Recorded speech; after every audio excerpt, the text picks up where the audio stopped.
What's up, guys? This is MUGZY, upcoming hip hop artist from Sydney, Australia, of the land down under, and this is my interview, 10 minutes or 15 minutes for Grey Cloud Radio, the artist spotlight show. So they sent me a bunch of questions through my email address, and I'm going to get started with this. So hopefully it gives you guys tuning into this a better understanding about me and just how I appreciate this hip hop culture in this industry. So here we go.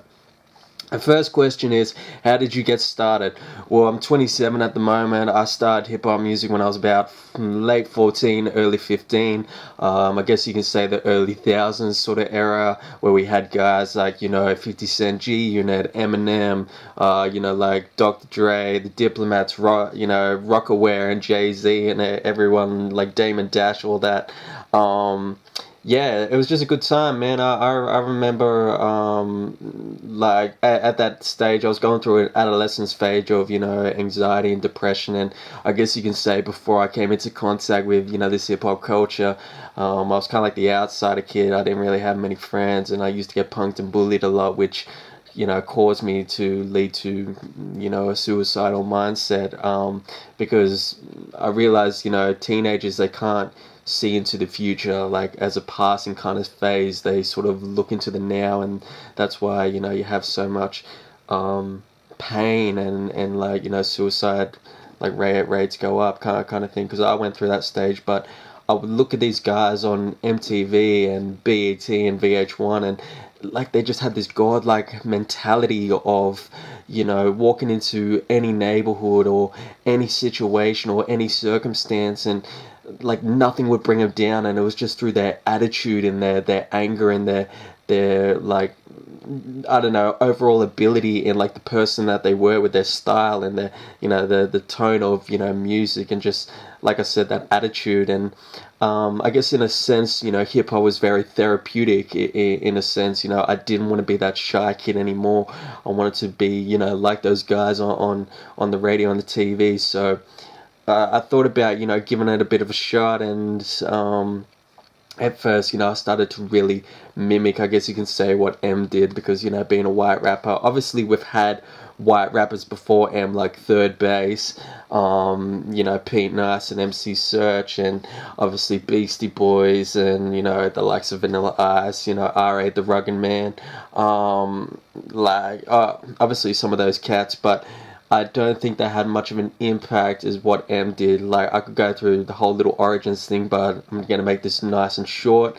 And yeah, I started mimicking what he did. But when I started to really indulge myself and situate myself in this culture and really learn where it came from, like the Boogie Down Bronx, and the commercial element in the 80s, where it was kind of like Curtis Blow and Run DMC and KRS-One and stuff.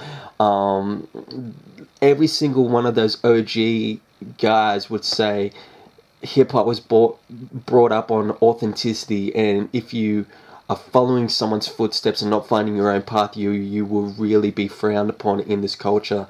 You can have your influences, but if you're mimicking what your idols or your influences are doing and can't carve and create your own path, you're not going to really be morally respected in this culture. So I kind of dropped the whole Eminem act and really found my calling card with writing about why I want to make it in this industry, or my depression and pain, and hopefully I can give back to that that next kid, or that next person who's going through a rut. And it's been, I know, 13 years, man, 27, and I'm still here, man, still grinding. And a lot of people love my music, and I've been played worldwide, and interviews worldwide, and connections like this. And I never thought I'd see the day without hip-hop. So I love hip-hop. Not 4 elements, people say it's 4, I say it's 5, because knowledge is key.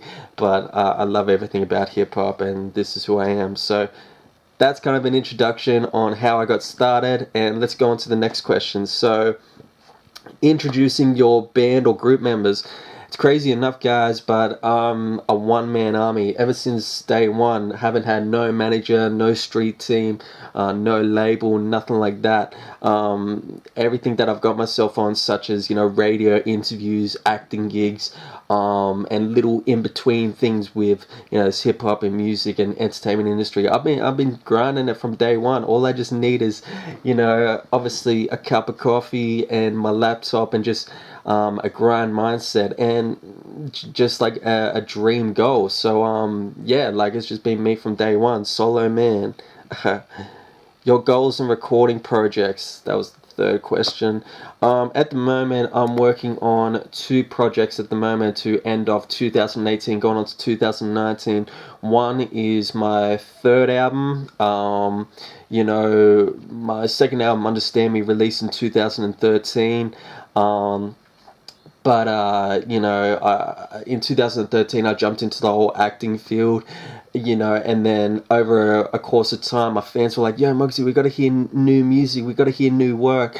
But acting work was giving me so much, you know, jobs and that I kind of stemmed away from music for a bit. I guess you can say I'm kind of like the Australian Mark Wahlberg in a sense, you know, Marky Mark, and then, you know, this big time actor.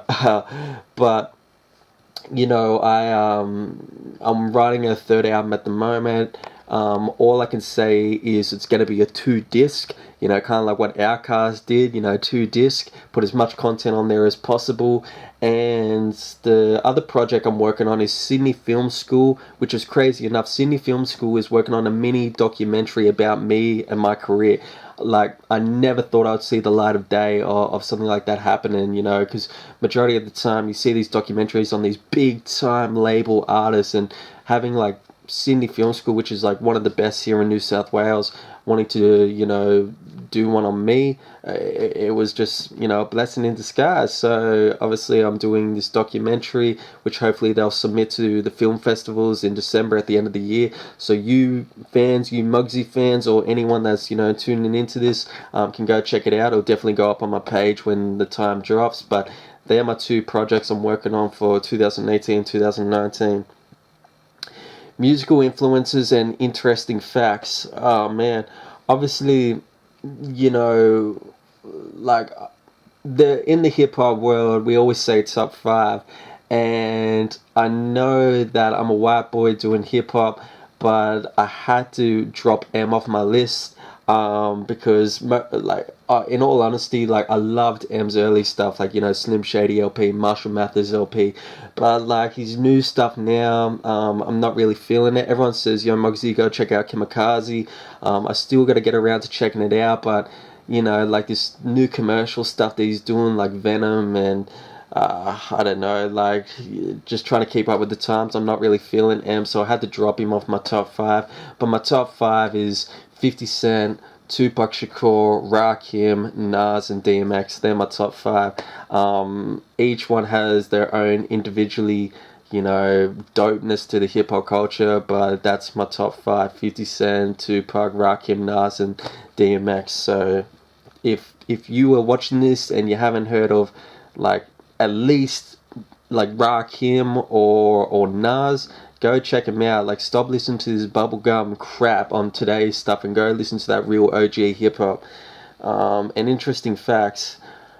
Personally, besides music, I love basketball, and the number one influence besides the music world I've always wanted to meet is my man Allen Iverson, the only one to cross over Michael Jordan, but the one to bring hip hop and style to the NBA. And I kind of take a little bit of his wardrobe into my own style. So if I ever get to meet Allen Iverson someday, that's one of my biggest influences in my life.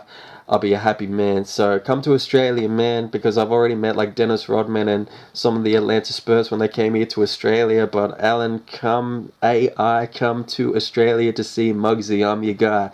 So that was kind of like, maybe I've gone over time, 10 to 15 minutes, but Thanks once again to Grey Cloud Radio. Thanks once again to the Artist Spotlight Show. All my fans, go check them out and check out my music that's going to be played on their station. So yeah, most importantly, check out my page, MUGZY, MUGZY. But most importantly, go check out Grey Cloud Radio because they're doing incredible opportunities for upcoming and unsigned artists like myself while playing their music, and keep supporting real hip hop for 2018. I'm out, guys. Peace.